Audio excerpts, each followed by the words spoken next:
Okay, I'm Art Sanders, and I'm going to talk to you tonight about the Scary Sharp system. And how many of you have heard of Scary Sharp? We got a couple of people who haven't heard about it. Good. Scary Sharp, I'm sure it goes back 20 years at least, and it was a method of sharpening tools using sandpaper.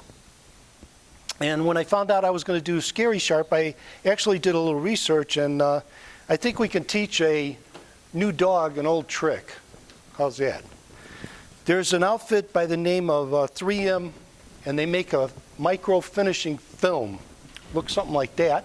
It's an electrostatic process where they put aluminum oxide on the surface, very smooth, very precise, electrostatic surface.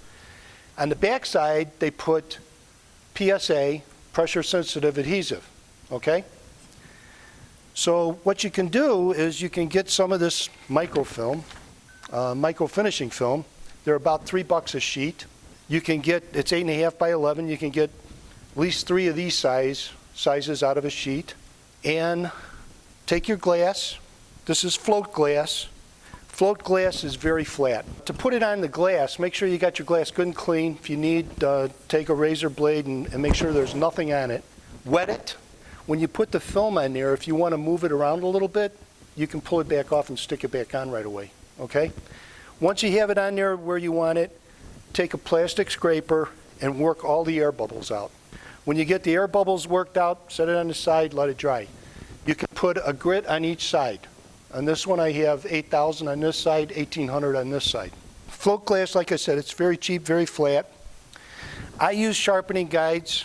Just because, again, like as Jim was saying, I can go back and put a micro bevel on here, and by setting it up on a homemade gauge that I got my 25-degree primary, my 30-degree secondary bevel.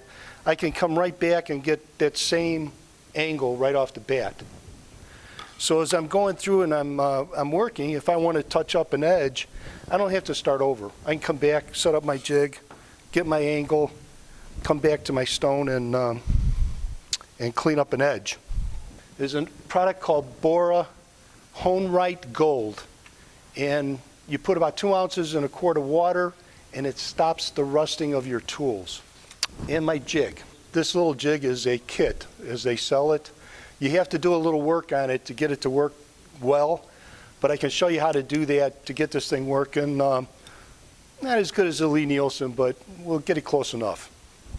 So okay, I got my jig, I got my way of setting the angles, I've got my glass all set up with different grits. Go from 300, 600, 1200, 1800, 8,000, 14,000, and the last one I'm going to be using is 60,000. And when I get done with it, it is a mirror. It's polished.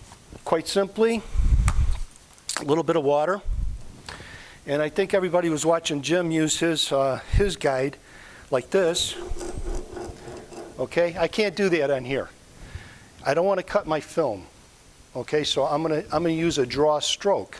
I turned it around, got my thumbs right up close to the edge. It worked a whole lot better. So after about 15, 20 strokes, depending on how bad your tool is, you can take a look at it with magnifying glass, whatever. You can start to see the polish coming up on it. Raise your little burr on the back, take your burr off, just like Jim did on here. Again, you just want to pull it off, okay? Trying to move on me. Get your burr off of there. And when you get done, you got a really sharp tool. And you can use, I've always used to see where it catches on the thumbnail, but you can also cut paper is a good way to do it. And if you got it sharp, it should cut right through the paper. What I have here is my primary means of sharpening chisels and plane irons. I have a 1,000 grit diamond stone, a 4,000 grit Shapton stone, and a 16,000 grit Shapton stone. And this chart that you just saw on the video is right here. Anybody's welcome to look at it. I have a 2-inch wide plane iron, which is a number 4 and others. And I've set it at just short of 30 millimeters. And what I'm going to do is demo the secondary bevel. I'm not going to do the 1,000 grit stone because I've already done it, and I'll just undo what I've done. So it goes like so, but I'm not going to do the cutting on that. I'm going to move over to the 4,000 stone. I've already flattened these stones. This is 4,000 first. So what I'm doing is I'm going back and forth with pressure right in the middle of the iron for whatever number of strokes it takes to get rid of the grit, the grooves that were produced over here. So I'll take 10 or 12 strokes like so. Then I'm moving over to the quarter point on this side, and I'm working roughly on the outboard half of the iron over here for the same number of strokes. I move over here to the same point but the opposite side, same number of strokes, and then I'm going to move all the way to the corner, same number of strokes, and over here to this corner, same number of strokes. What I'm doing is creating a camber in the iron. I created it over here. Now I'm polishing it over here. So you need to count the strokes and assure yourself that you've removed the grooves that were created by this coarser stone. And I think I've done so just based on looking at it. So now I'll move over to this 16,000 grit, and this will produce a very highly polished surface. And I've said before, the higher the polish, the sharper the iron, and you can see the swarf here. It's right in the middle. That's where my pressure is. Now I'll move over to here, and I should see some swarf over on my left side. And then all the way to the corner, same thing. Over here, getting that part, and over here I'll get this corner. And I should be repeating the same number of strokes in each position. I should feel a burr on here, and I feel a very slight burr, and it's very highly polished. Now, can you pick up the polish? I don't know if you can get it or not, but you can see how small it is. Now there's a burr on here, a very slight burr. So I'm going to take it out of the jig and put it over here, and I'm going to take the burr off. So I'm going to place it like so. And I'm just going to go back and forth. It only takes a few strokes to make it happen. Sometimes you need to hold a little ruler. It wants to walk on you. And then sometimes the burr will fall off, and sometimes it'll wrap over this way. I have a leather strop here with this green rouge on it. This is about 3 micron aluminum oxide. You just load the strop up, and I'll lay it on here on this side and then this side and do a couple of times, and then see if it's sharp by testing it on paper. That's all I ever want out of it. As I've shown in the video, I can also test it with my thumbnail. You can pick up any nicks that might be in it. This one doesn't have any. Doesn't have a single one. So it's sharp. Also, I want to mention that this is a video on The Last Word on Sharpening by Chris Swartz. It will be in the Gill Library when I give it to Roger. He's not here tonight. But that will be available for anybody. It's very good. It says the same thing I'm saying. The video was about technology that applies to no matter what the medium is. But tonight we're talking live about the different media and the different honing jigs and so forth.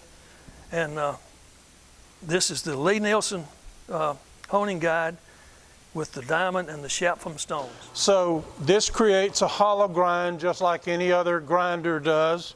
But one of the differences is the degree of the hollow grind that this does versus a bench grinder. A bench grinder typically is a 7 or 8 inch wheel, and this is a 10-inch wheel. So with a larger diameter wheel, you get a more modest hollow grind.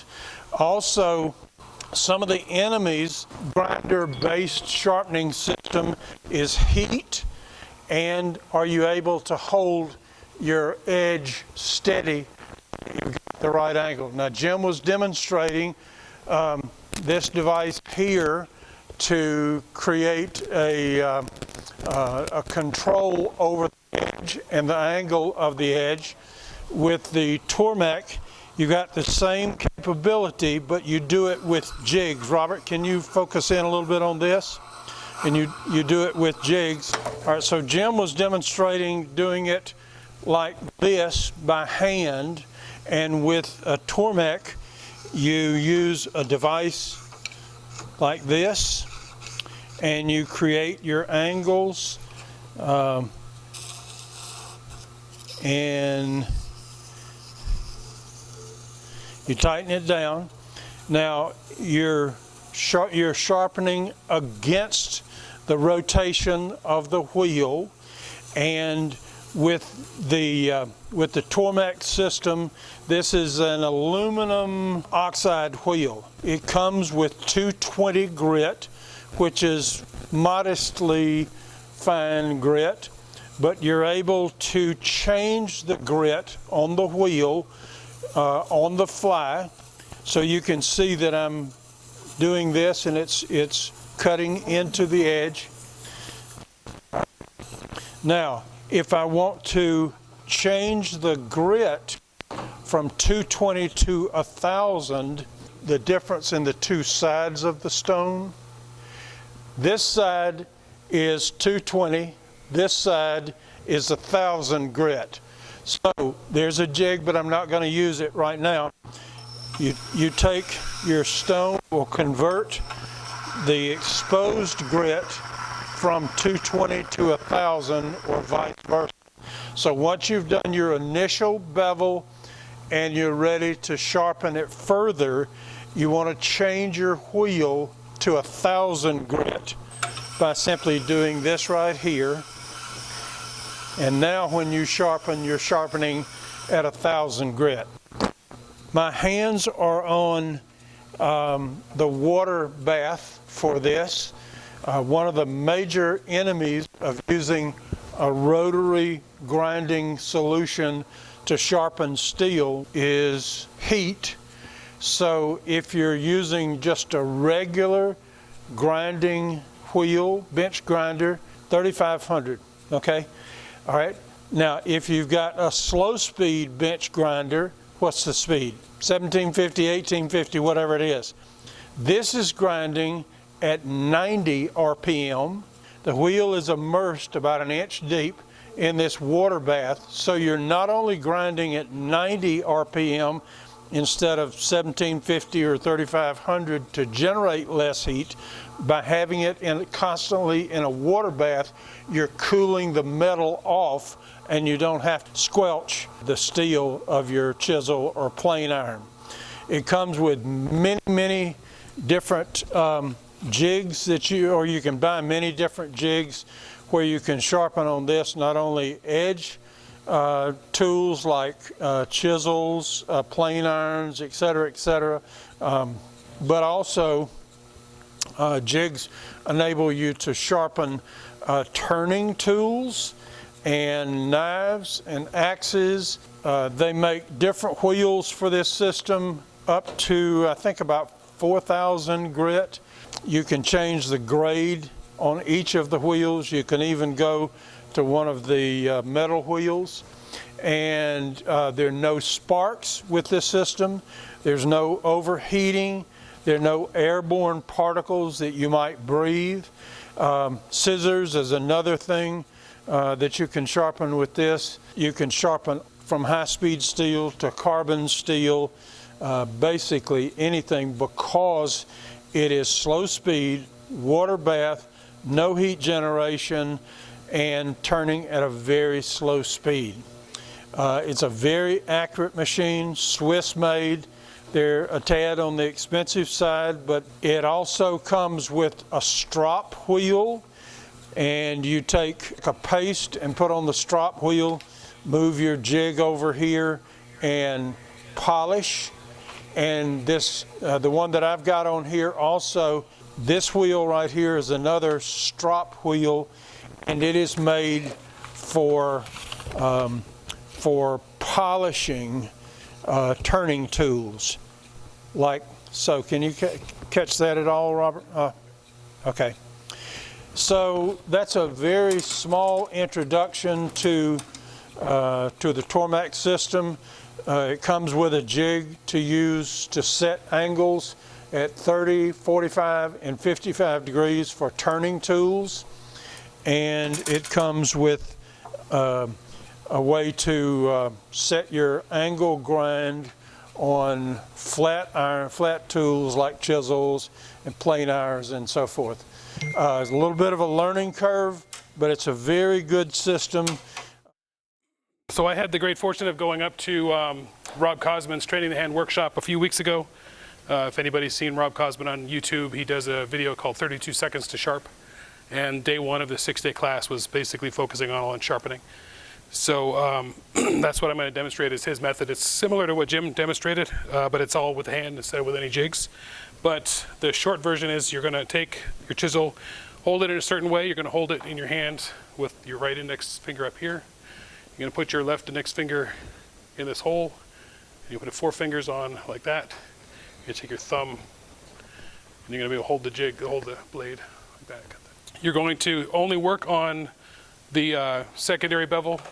You're not going to try to polish the entire primary bevel, and you're going to flatten the back. Put the micro bevel on the back, a very small micro bevel on the back. So you're going to start by taking your bevel, your plane iron, and putting it, I'm not through the whole process, but you're going to put the ruler or the Charlesworth ruler trick on 1000 grit with some water, and you'll put it on the edge as described already.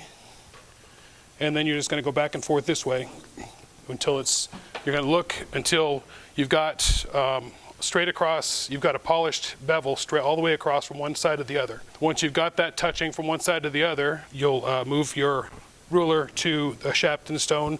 What Rob does is goes straight to a 16,000, and that's because when you're doing this method, the only bit you're sharpening or flattening is right across here. You're not trying to flatten a big area, so you can go from 1,000 to 16,000 without too much effort.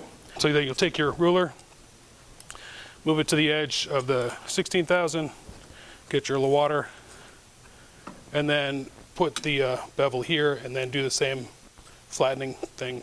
But when you're doing your initial sharpen, if it's brand new, it'll take a few minutes. It won't be super fast, but just keep patient and just check it, see for the polished edge across. And when you want to do is look at it either with a loop or just with your eyes with a light. And what you're trying to get after, trying to get it to the camera, what you're trying to do is have a polished edge from all the way across, and you want to look at the grind lines from when it was new, and they're going to be going this way or whatever. And you want to get rid of them so that you can't see the grind line in that polished area right there. And once you've got rid of them across like that, then you know you've polished it up to the point you need. You don't want to have, well, the thing is you want to have it going all the way across from one edge to the other. So once it's flattened on the back like that, you're done with the back. You don't have to polish it anymore. As mentioned previously, you never have to touch it again. So then you're going to sharpen the bevel, the primary bevel, by taking, again, holding it like this, put it in your hand, or left-handed, do the other way. Put your index finger on this corner, put your left hand in the hole, put your fingers up on the edge, so you got 4 fingers on. If it's a smaller iron, just do 3 fingers, whatever, but you want to get as much finger pressure on there as you can, and then grip with your thumb, so you're holding it tight. And then you're going to, on the 1000 grit, put it down.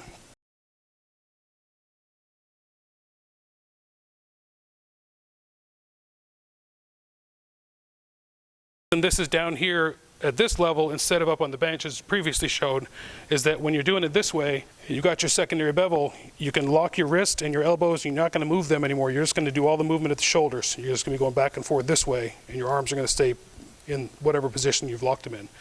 That way you're going to, once you found that angle, you can stick with it. And as Jim mentioned, the angle that you're at is not that critical. It's just being consistent that's critical. So once you've got, you do this. If it's the initial grind, it'll take a couple of minutes. If it's sharpening it up, it'll take less. Feel for a burr. The burr should go all the way across. You should feel it. You shouldn't feel it like over here and not here. You got to feel it all the way across. And then once you've done that, you'll go to the 16,000 and you do the exact same process. You're going to put it down, find your but it's going to be the slight difference is you put it down, find your secondary bevel by lifting up a little bit, and then lift up a little bit more and get a tertiary bevel, and then do your motions. And you're going to go back and forth on the stone like this, where you're going to be rocking your body back and forth while your arms stay locked in place. And after you've done about, if you're sharpening, it's only going to take about 10 seconds. If you're doing the initial sharpen, it'll take longer. But when you get to your sharpening and you're doing this tertiary bevel, after about 10 seconds, you're going to push down with your right finger and keep doing it, so you're putting more pressure on the right side for about 3 seconds. And then you're going to switch to your pinky, so you're pushing down on your pinky, and you're going to be doing the same motion. And what you're doing there is you're going to try to feather the edges so that when you're planing, you don't have leave the plane tracks. And then once you've done sharpening, you'll put your ruler back on and get it right to the edge, and then just go about 3 seconds back and forth to get rid of your burr. I think that's most of it. When you do a chisel with a plane iron, you're going to use the ruler trick, Charlesworth ruler trick, because you only want to do this micro bevel here. With a chisel, you want to have a complete flat back, or at least any part of the chisel that's going to be in contact with the wood, you want it to have flat. So you won't want to use the ruler. And if you're going back and forth on your stone, you'll assume this is a chisel blade. You're going to be going back and forth this way, and you're going to be moving it back and forth like that, so that you don't create. If you just went this way and went back and forth, you'd end up with a line right there where the thing is. So you want to go back and forth and across. And then sharpening the chisel is the same method. Hi, I'm Rusty Tchernis. I'll be talking about sharpening spoke shape blades. It's very similar to the plane irons or chisels. The only problem is that they're shorter, and so they're harder to hold in a jig, and there's no jig. And they often have tings. So if you're looking at antique wooden spoke shapes, it's the same thing. Those tings are actually not removable. So the way I do it, I have this it's a Belgian cuticle stone that's narrow enough that I can put tangs over it, and I have a holder that elevates it. This holder I use predominantly for draw knives. I build chairs, so I use a lot of draw knives and spoke shapes. But the principle is exactly the same. I find the bevel, I lift it a little bit more, and just take it back a few times. So again, find the bevel, lift it a little more, and so I create this micro bevel on it. Yeah, this one is made by Hog Tools. If you ask Ron how to sharpen them, he'll tell you not to sharpen them. Just buy a new one. But you can sharpen them. They come really sharp. When I build spoke shapes, I actually hone it a little bit more. So I'll do it a few times until I can feel the burr. And then it's a little bit harder to use the ruler trick on this because the blade is so short. So I just flatten the back to remove the burr. So I do this on the cuticle stone, I think is around 8,000. If you don't have a stone that's narrow enough, what you can do if it's a single stone is to just stand it up and then just use the side of it. Yeah, you're going to have to be a little bit creative how to find it. The whole blade will not fit on over a side of it. So you'll be doing it at multiple passes. Yeah, but you can do the same thing even if you don't have that stone. And after that, what I do is I go to the strop, load it up with a compound. Again, this strop, I think I got it from Highland Hardware. It fits perfectly, the blade fits perfectly over it. And so I'll polish it a few times, and that's it. Now, I don't test, well, I do usually test it on my hair, but the better way that I found to test the sharpness of my tools is to try to go on white pine and grain across the grain. If the tool is not sharp, it's going to cut, but it's going to bend the fibers, and so it's going to tear the fibers. You're able to see it much easier. Okay? So this is Hibernia spoke shape. Hibernia is a brand of marples that I just checked today. It's about 150 years old. So it came out around 1875. And you can find those old wooden spoke shapes, whether it's beech or this one is boxwood, pretty easily. But it's exactly the same process. And you can turn the tool that's been really old into a useful tool. I find it exciting being able to use a tool that's 150 years old. So the same thing, it fits over the stone. You find the bevel, lift it out a little bit, and then draw it a few times. This one seems to be a little bit too narrow for the stone. Sharpening the draw knife is a little bit more complex. What's really complex is grinding it. And there's videos on YouTube by Curtis Buchanan to set the primary grind is a little bit tricky. But sharpening it once you have it, it's exactly the same process. So I'll find the bevel, and this elevation block really helps to get the handles out of the way. So I'll find the bevel and just go with that bevel a few times. Make sure I have the burr once I've gone a few times. Flatten the back. With the draw knife, it's a little bit more tricky because you cannot have the back exactly flat. If you do, you will never be able to use it bevel up. It will just dig into it. So you need to create a little bit of a back bevel. Yeah. Otherwise, if you don't have a back bevel on a draw knife, it's very difficult to use it bevel up. Yeah. And so the same thing, find the bevel. If I'm creating the secondary bevel, find the bevel, lift it up a little bit, have a few passes over the stone. If the handles kick in, I can change the angle. And the same thing, do the same thing on the main bevel. Find the burr, take the burr off, and go to the strop. Now with the strop, I do it a little bit differently. I just hold the knife, make sure my fingers are above the working surface of the strop, and just strop it this way, and then change the other side and do the same thing.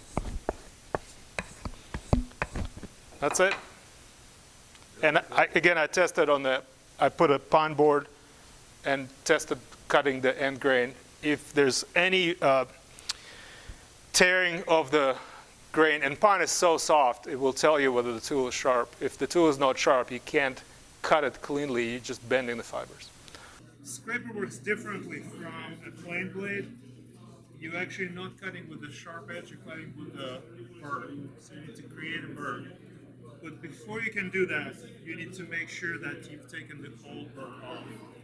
And so the first thing you're going to do is you're going to completely clean all three edges.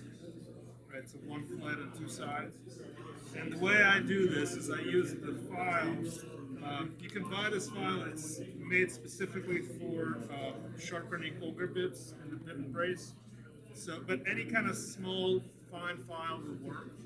So what I do, and I'll just do 2 edges of this. I can put it directly flat on the scraper and just clean off that edge. And I can tell when it stops cutting, the burr is gone. Yeah, so that's the very first step to remove that burr.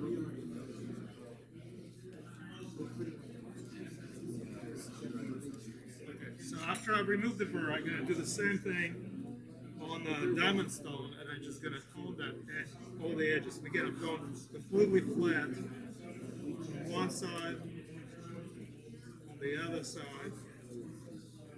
And this time I'm also going to go on this side, even for a thin scraper. I'm trying to keep it as vertical as I can. And again, just do a couple more passes. Now, so the next step is to actually create that burr. So the way to create a burr, it really helps if you're going from a diamond plate to this, because you want to leave some oil on it. The oil really helps with burnishing. This is the burnisher. It just needs to be harder than the steel that you're working with in the screen. You can use a screwdriver if it's hard enough. You can use the side of a safe file. It's really hard. So some people you can draw the burr first by just putting the scraper flat and just going a few times. So this way, what I'm doing is I'm actually pulling a little bit of metal to the side from the sides of the scraper. And again, I want to make sure that there's still oil on it, so I'll just put it on this. And then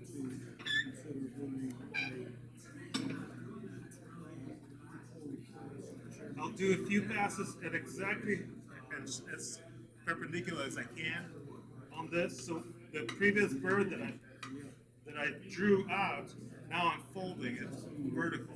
Yeah? And then finally, I'll lift the handle up, I don't know, maybe 5 degrees, and I'll do 5 passes, and then I'll drop it back to perpendicular, and then drop it 5 degrees, and do a few passes. And right now, I can feel a really, really subtle burn. So again, for the work I do, I work with softwood, so you really need to have a very subtle but sharp burr. For pine, for example, it's not easy to sharpen. So I can feel the burr on this side. I cannot feel the burr on this side, so I gotta do this again. So go back to vertical, and then drop a little bit more.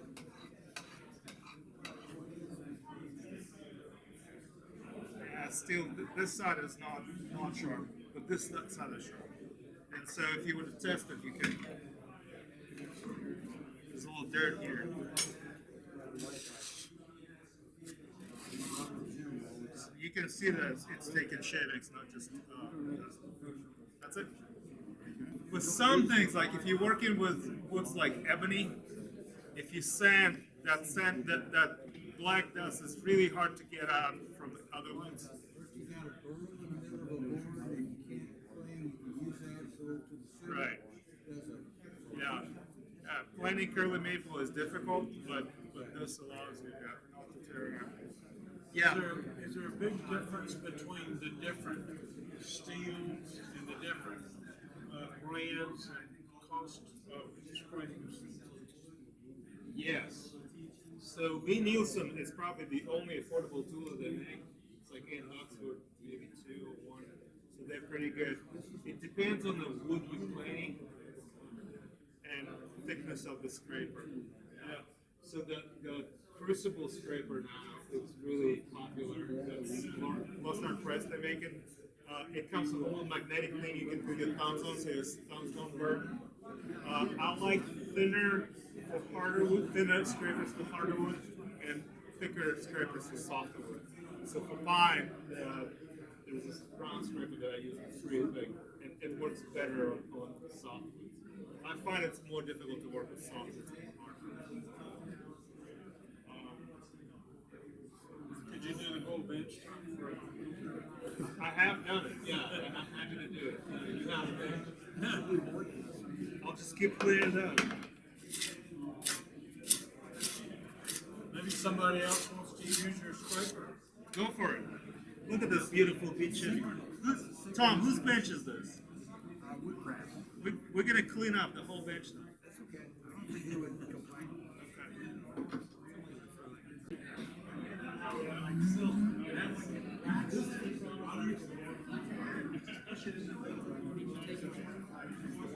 This one for myself. This one.